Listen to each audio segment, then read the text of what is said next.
Hi hello வணக்கம், welcome back to my channel. இன்றைக்கி நம்ம சேனலில் ஹெர்பல் தோசை எப்படி செய்கிறதுன்னு தான் பார்க்க போகிறோம். இது செய்கிறது ரொம்பவே ஈஸியானது. இதுக்கு 1 கப் பச்சரிசி எடுத்துக்கோங்க.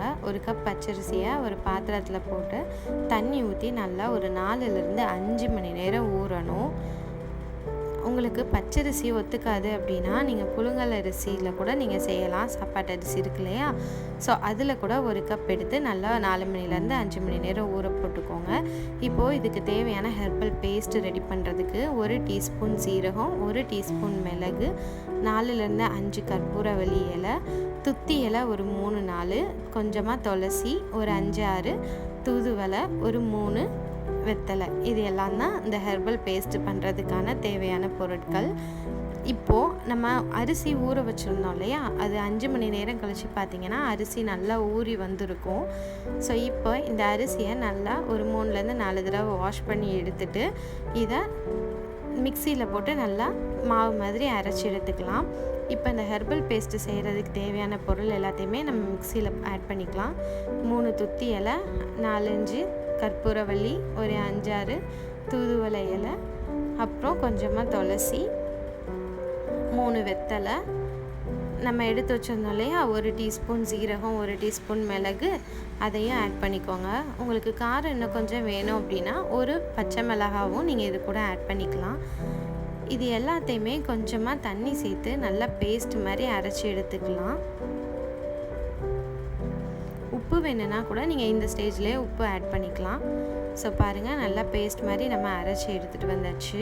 இப்போது நம்ம அரிசி மாவை அரைச்சி வச்சுருக்கோம் இல்லையா, ஸோ அதையுமே பாருங்கள் நல்லா அரைச்சி வச்சுருக்கோம் இல்லையா. ஸோ இப்போது இது கூட இந்த ஹெர்பல் பேஸ்ட்டை கலந்துக்கலாம். இந்த மாவு கூட ஹெர்பல் பேஸ்ட்டை நல்லா கலந்துக்கோங்க. இது நல்லா கலந்ததுக்கப்புறமா ஒரு 1/2 டீஸ்பூன் அளவுக்கு சால்ட் ஆட் பண்ணிக்கோங்க. சால்ட் ஆட் பண்ணி அதையும் நல்லா கலந்துக்கோங்க. இதில் நம்ம பேக்கிங் சோடா அந்த மாதிரி எதுவுமே சேர்க்க போகிறதில்ல.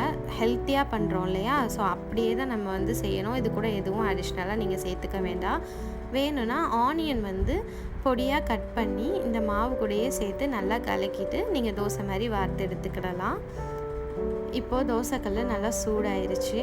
இதில் நம்ம கலக்கி வச்சுருக்கோம் இல்லையா இந்த மாவு, இதை நம்ம தோசை மாதிரி ஊற்றி எடுத்துக்கலாம்.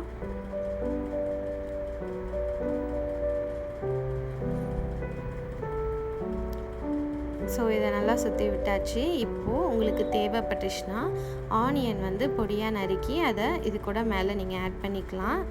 இப்படி உங்களுக்கு மேலே ஆட் பண்ண வேண்டாம் அப்படின்னா நீங்கள் ப்ளைனாக கூட தோசை சுட்டுக்கலாம். ஸோ இது நல்லா அடியில் வெந்துருச்சு. ஸோ இது நல்லா ஒரு பக்கம் வேகவும் திருப்பி போட்டுருங்க. திருப்பி போட்டு ஒரு 2 நிமிஷம் கழித்து எடுத்துடலாம். 2 பக்கமும் வெந்துடும். இது ரொம்ப நேரம் ஆகாது வேகிறதுக்கு, ரொம்ப சீக்கிரமாகவே வெந்துடும். ஸோ இதே மாதிரி நம்ம இருக்கிற மாவு எல்லாத்துலேயுமே தோசை சுட்டு எடுத்துக்கலாம். இதில் நான் ஆனியன் சேர்க்காமல் சும்மா ப்ளைன் தோசையாக தான் வார்த்து எடுத்துருக்கேன். ஸோ ஒரு பக்கம் வெந்துருச்சு. இதை திருப்பி போட்டு அந்த பக்கமும் வேகவும் நம்ம எடுத்து சர்வ் பண்ணிடலாம். இது ரொம்பவே ஹெல்த்தியானது. இந்த ஹெர்பல் தோசை செய்கிறதுமே ரொம்ப ஈஸி. இதை நீங்கள் இட்லி மாவில் கூட செஞ்சு எடுத்துக்கலாம். ஸோ இதுக்கு கோகோனட் சட்னி வச்சுருக்கிறேன். இல்லை இதை டொமேட்டோ கெச்சப் கூட வச்சு சாப்பிட்லாம். வாரத்தில் ஒரு நாளாவது இந்த மாதிரி குழந்தைங்களுக்கு செஞ்சு கொடுங்க. இது ரொம்பவே ஹெல்த்தியான ஒரு தோசை ரெசிபி.